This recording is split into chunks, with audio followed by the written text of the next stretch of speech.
Okay, so right now that I'm not getting the store's not coming up, so after our break I'll mess around with it and actually show you the store. But for now, I'm going to just import a standard library that comes with Unity. So if I go up here to Assets, and then I go over to Import Package, you'll see there's a bunch of ones kind of listed, and these are ones that come, these packages that come with Unity.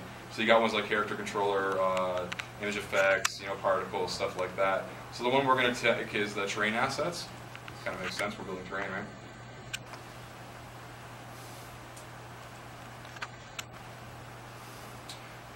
And this is going to pull in a bunch of stuff, some trees and some textures and stuff like that. So if we go back to our texture painter and I click Edit Textures and click Add Texture, I now have all these textures in here, right? This came with that asset pack that I just imported. So I'm just going to pick the cliff one first. And you'll notice that the first one that I picked, it just did a basic layout on everything, right? Because I had no textures on my terrain at all, so it's like, okay, we'll just lay this down as a base. Which is kind of good if you think about it, then if you miss any spots, at least there's a texture on it, it's not just gray. So that's cool, but obviously we don't want the world to be one standard texture, that doesn't look very good. So the next thing we're going to do is we're going to add another texture. And this one I'm going to select the grass rock mix. Click Add, and now if I scroll in a little bit more, oh, that brush is a little big, a little smaller there. Now I can kind of just click the right one. I can just start kind of painting it on. Right, so I can kind of give it that look of a mountain, kind of mix it in a little bit.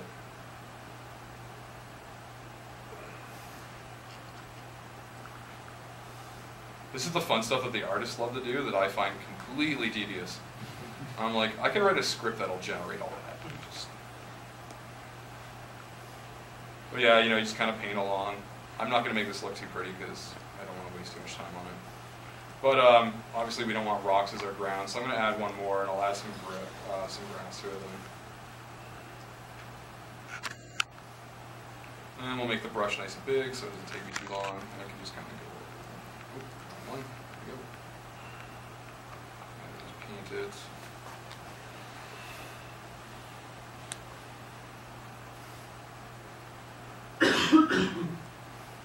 I was horrible with crayons as a kid.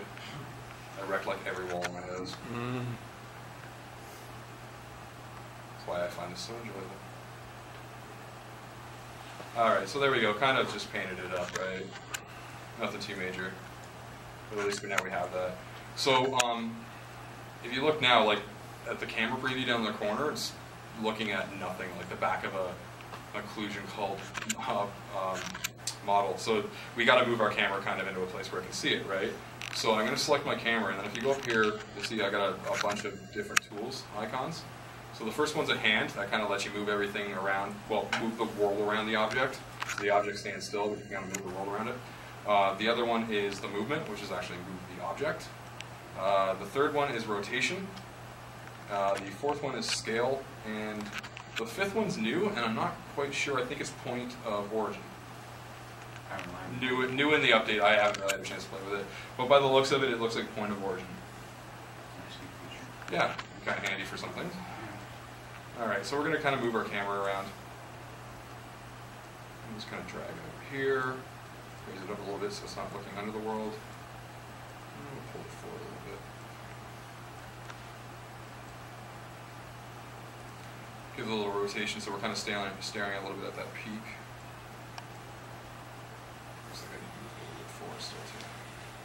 Okay, so there you can kind of see in the preview down the bottom, and I can kind of see my peak, right? Now, I could launch the game and see it, like, on the fly, or I could just click over to game and see what the actual view would look like. And right now, looking at that, that's pretty dark and doesn't look very good, does it? Like, there's not that many, like, worlds out there that have a perfectly blue sky, and it's kind of like all the shadows are there, but there's no light source. Looks a little weird. So we're going to kind of fix this up a little bit. First thing we want to do is put a skybox into the world.